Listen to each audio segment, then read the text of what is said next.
Hey, and welcome back to Learning King. Ngayon guys, meron akong i-share sa inyo tungkol dito sa Meta new features sa loob ng ating messengers. Ito ay tinatawag na supervision.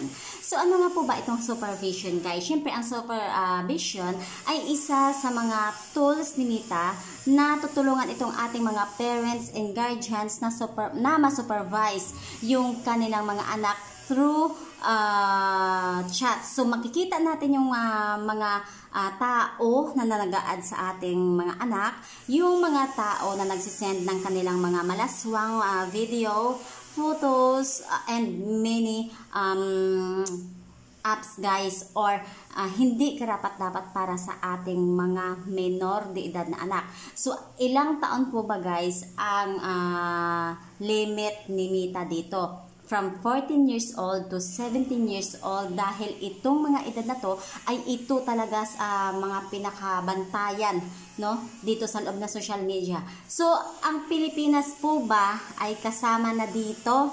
Well guys, take note, ang Pilipinas ay hindi pa po kasali dito sa supervision, or hindi pa na turn on ni Meta ang Pilipinas dahil 3 country pa lang po yung available ngayon dito kay supervision, which is, kung makikita nyo po yan dyan sa kanyang settings guys, ayan, andito sa ating screen. Ang active pa lang na country dito is UK, US, and Canada po.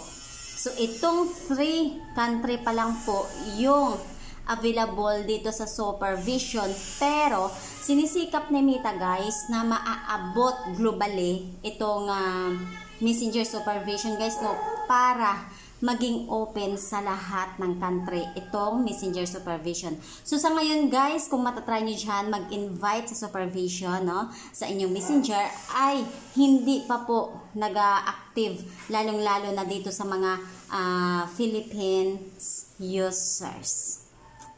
So dagdag kaalaman lang para sa messenger supervision, dito sa messenger supervision, para hindi naman po kayo malilito at hindi sasakit ulo nyo kung bakit nasaan na yung invite nyo, bakit hindi nag-a-appear sa anak ko, bakit hindi natatanggap ng anak ko.